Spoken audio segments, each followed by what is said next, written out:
Goeiedag en baie welkom. Vandag gaan ek vir julle 'n bietjie wys van 'n verslag wat beskikbaar is op Logix. Dit is 'n administratiewe verslag, so dit sê vir jou, dit wys vir jou hoe jou admin op datum is. Die lys bevat verskriklik baie inligting, julle gaan sien, en sy naam is die kraallys. So dis alle aktiewe diere in jou kudde. Jy kan gaan selekteer van watter ouderdom af, maar ek gaan nou vir julle wys op Logix presies waar jy dit doen. So ons gaan nou na Logix toe. Ek kry ons kraallys. Eerstens teken in op Logix met jou intekennaam en jou wagwoord.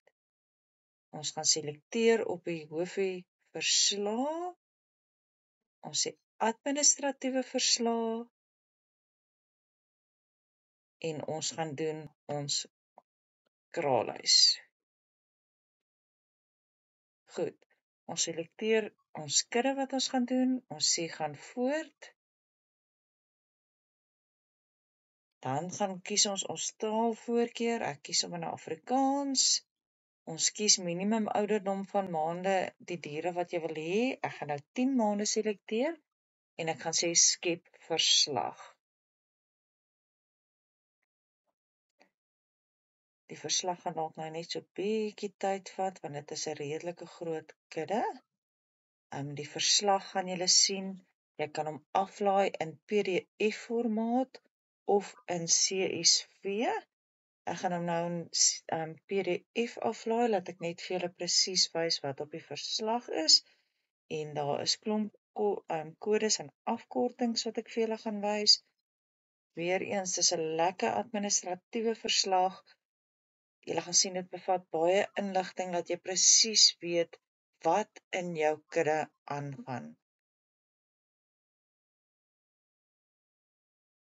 Soos ek gesê het, jy hier's 'n CSV weergawe wat jy kan aflaai en 'n PDF of jy kan homself vir jou e-pos. Ek gaan nou hier sê PDF. Dan kan jy sê vertoon en dan gaan hy vir jou verslag oopmaak. Jy sien hierdie verslag het redelik baie info op hierdie verslag. Diernommer, jou ram, jou moeder, watter seksie dit is dit geregistreer, volgeregistreerd.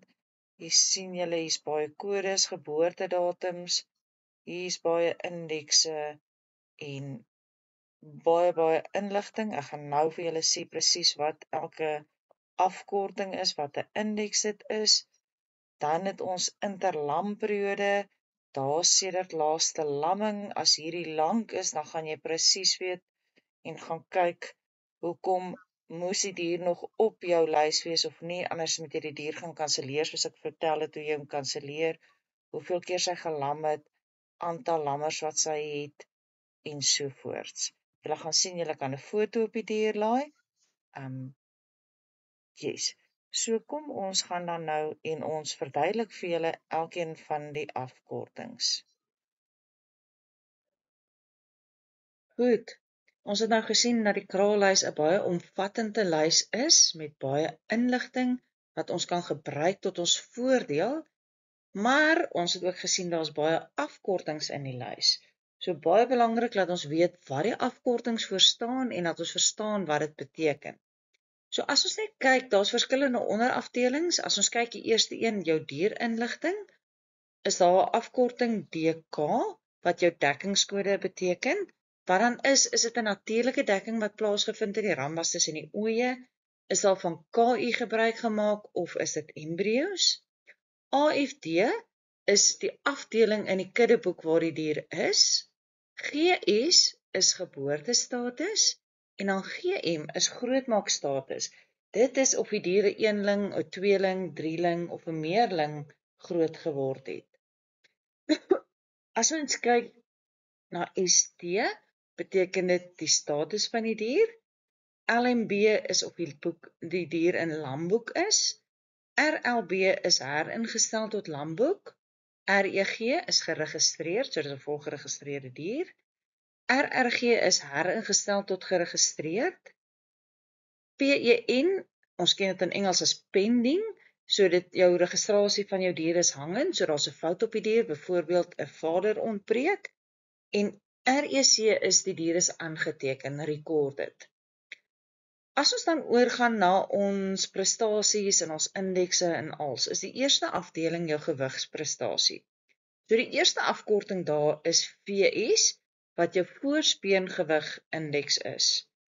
SP is jou speengewig indeks, NS is naspeengewig indeks, SI is jou groei toets seleksie indeks, SD is jou skrotumomvang afwyking. Ons het gesê toe ons met gewigopnames gepraat het, met daai skrotums. Dan die wolouwens by die wolprestasie.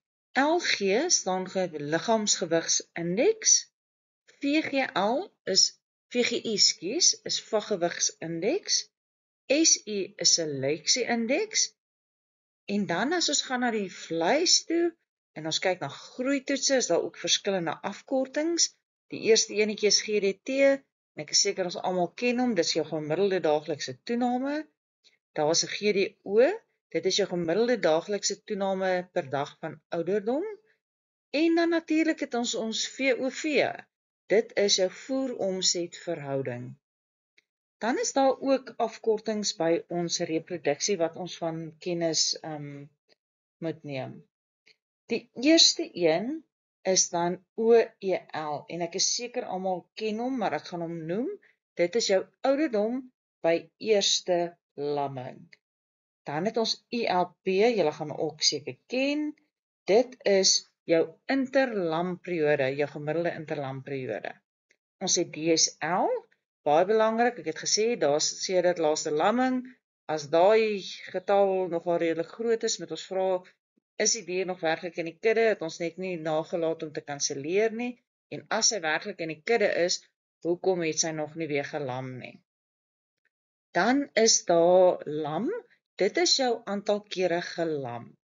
Dan gaan julle sien, daar's 'n hashtag lam of 'n hekkie lam, julle ken daai ene, en dit is basies die aantal lammers gebore.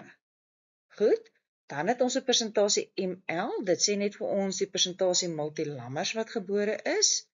Dan het ons weer hashtag of hekkie SPN, dit is dan die aantal lammers gespeen by die ene speen bo wat ons gehad het van die lammers. Dan het ons GSI wat jou gemiddelde speenindeks is, en OPI wat jou ooi produksieindeks is. Weereens kraalhuis, 'n goeie lys om te gebruik, baie omvattend, belangrik, ons moet verstaan wat op hom staan en die afkortings wat gebruik word. Ek moedig julle aan, gaan trek julle kraalhuiste, kyk dat julle kudde op datum is, gaan kyk as 'n ooi 'n baie lang interlamperiode het, of daar seer dit laaste lamming, moet sy in die kudde nog wees, moes sy uitgekanselleer gewees het. Onthou, jou storie begin hier.